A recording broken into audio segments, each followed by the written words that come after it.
So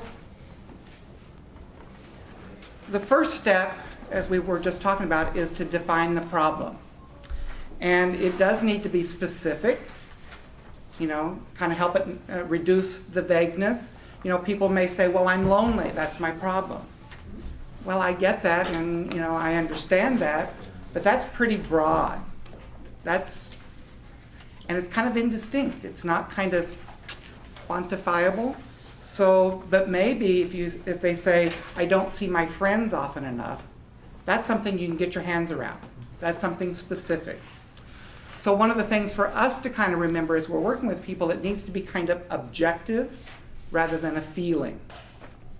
Because objective problems are things that we can kind of, it's specific. We often try to also state the problems in a negative. Either I don't have enough of something, or I have too much of something, or there's a problem with what it is I have, there's a lack. And so it may be, I don't talk to my kids, or I don't see my friends on Saturdays like I used to. So again, try to make it as specific as possible.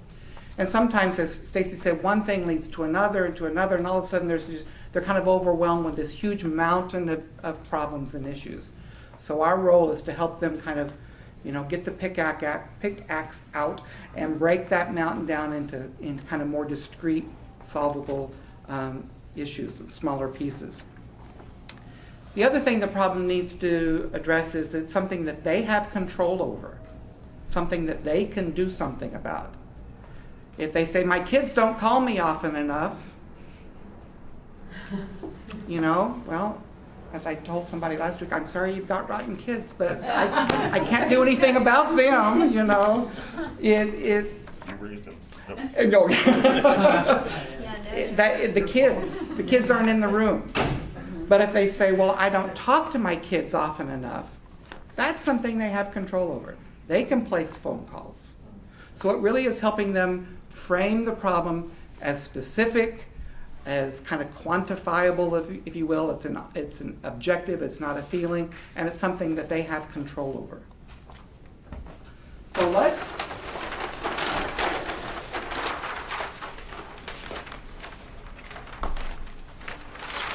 we're going to need a new sheet. Let's, as a group, think about your clients. And that's not necessarily up there. What are typical problems? What would you see as problems that you might encounter with your clients? Can't pay my bills and then I get evicted. So it's a problem, I can't pay my bills or I'm going to get evicted? Well, both, but Okay. pick the simple one. Can't pay the bills.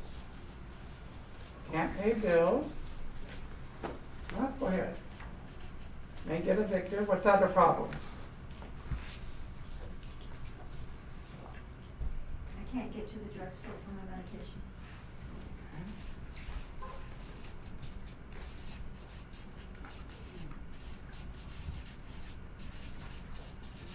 Okay. The garden's full of weeds, I can't keep up with it. You all are too good.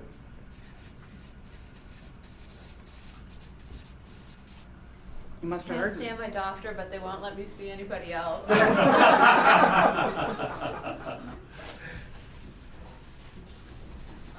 Okay. So let's take those and think about the criteria. Specificity, objective,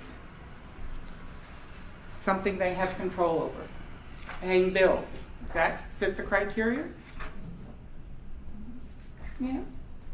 Evicted? Maybe. Could not. So it may be something that you might want to kind of explore more about. What's the problem about being evicted? Well, it's the same kind of thing with can't pay bills. I'm not sure what that means. Okay. I can't write checks, Yeah, my go bank ahead. account's frozen. Yeah. Great. I don't have enough money. The kids won't bring me my bills because I'm using their mailbox. Great. Perfect. Yeah. Can't get to the drugstore. Does that mean I can't walk? Does that mean I don't have a car? There's no ride? Okay, so you all are getting the sense. So let's pick one of these and let's work on it and specify it a little more. Just for simplicity's sake, how about I can't pay the bills? So what is it about the bills that's difficult? I don't have any money. I don't have enough money in my account. Okay. So no, not enough money. Does that seem workable? Okay. So this is going to be our problem. Can't pay the bills, or let's revise that. I don't have enough money to pay my bills. Okay, it's in the negative, not enough, specific. So what's the goal? Pay the bill. Have Get more money. Get more money. Okay. Simple, whatever it is. So get more money, pay the bills, Lower the bill. lower the bills, lots of ways. Live within my budget. Huh? Live within my budget. Live within my budget. That kind of broadens out because we're focused on bills. Communicate with who you owe money to. Okay, that might be a solution. Right. So think about the goal. Oh, I didn't tell you what a goal should be. Huh? A goal is often just the opposite of the problem. And it's stated in the positive. You all are kind of moving in that way anyway. Again, it has to be realistic and achievable.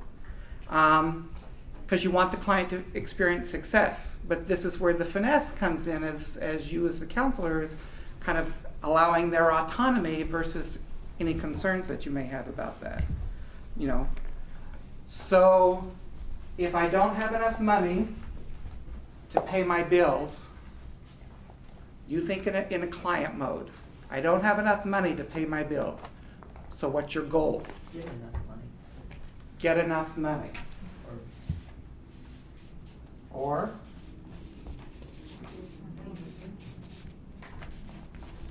reduce my bills. I mean, this is the point where we're exploring whether they have control to affect that, right? Because otherwise, it's not going to be an appropriate problem. Is that right? Maybe. I mean, the reality is they have bills that have to be paid somehow, some way, and they're struggling. Can the goal be do something about my bills? I mean, I don't know if you want it, because it could be a number of different things that ends up being part of the solution that they come up with. Mhm. So do you want the goal to be broader than get money? Okay. So as clients, is the issue that you want the bills paid or you want the bills to kind of problem to go away? Not just wish it away, but to address it somehow. So that's kind of the more broad, okay? So one little tip for you as counselors, this is a process that you literally, I mean, I actually have no idea where we're going with this. We don't know what the outcome's gonna be. And you may start down the road and you may get through a problem which you think is defined and a goal that you think is defined, and you may actually start generating solutions. And then you and the client both kind of go, oh, this is kind of turning into something I didn't realize before. Maybe we need to go back and redefine the problem or redefine the goal. That's perfectly fine. Again, because what you're doing is teaching them kind of the mental process of working through this issue.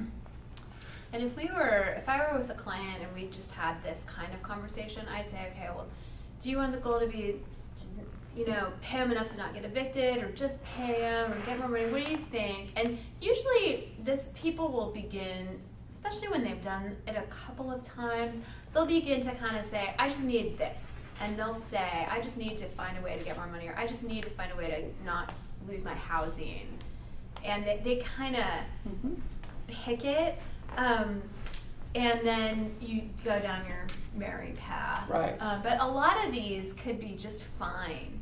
And what happened in the group, just as a kind of process comment, where you all started saying, what about this, what about that, what about that? You knew what you were doing. you were starting to problem solve, you were starting to brainstorm, and there was this kind of energy that got going, and that is our therapy. That's what we want to happen with the Mhm. client. Yeah. So, again, for simplicity's sake, let's just say, get more money to pay the bills, some way. All right? So that's our goal. Don't have enough money, I need more money. Keep wrong there. Troublemaker. You're getting ahead of yourselves. Yeah, I was gonna say, We all sorts of ideas. so the third step is generating multiple solutions. And literally, it may sound like a broken record sometimes, but you really do want to remind people. You want them to think outside the box. You want them to not sell themselves short or to discount anything. You just want them to kind of start coming up with ideas. And you can use humor with that. Oftentimes, to help people get in that mind frame. Because again, often when people are depressed, everything kind of starts to focus, narrow down, close in, and they get this tunnel vision. And you're wanting them to try to think outside the tunnel. So and I will often keep referring back to the problem and the goal throughout the whole process. Thanks, Tom. So that people kind of keep in mind what we're doing. So what are possible solutions that would help you reach your goal of getting more money to solve the problem of paying your bills?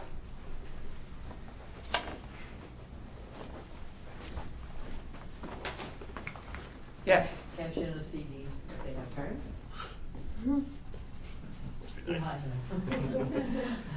Move to a less expensive Mm-hmm. housing.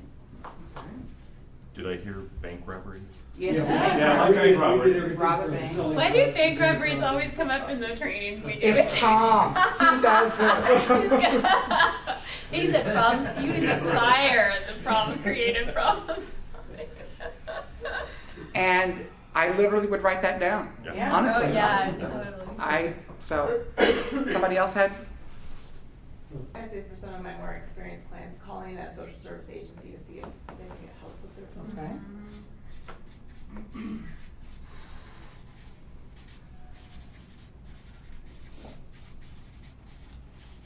So see what other programs or services might be available. Okay. What else? Make your kids pay for them. Okay. Get some money out of those ungrateful kids that never call me. Right. Talk to your creditors and see if you can reduce things. Okay. For instance. I think you all are great. Now, again, I want to kind of remind you all think this way. Clients may not be quite as creative as you are, but for learning purposes, this is working great. Well, what I found too is when you get into things like talk to creditors and that, the client may, of course, I'm leading the show, and it doesn't, but you're like, oh, I can't do that. Right. So when every time I say, well, I could do this, but no, that wouldn't work, Yeah. just, I stop them right there. It's like, I get that, we'll get to that part, but for right now, just keep your brain moving. Keep creative. Because then the next part is to evaluate these. Use whatever words will work. Pros and cons, advantages, disadvantages, pluses and minuses, whatever it might be. But you're wanting people to kind of weigh it. So what are the benefits of cashing in a CD? Easy to do. Okay. Immediate. Immediate. What else? What's a disadvantage? It's a one-time deal.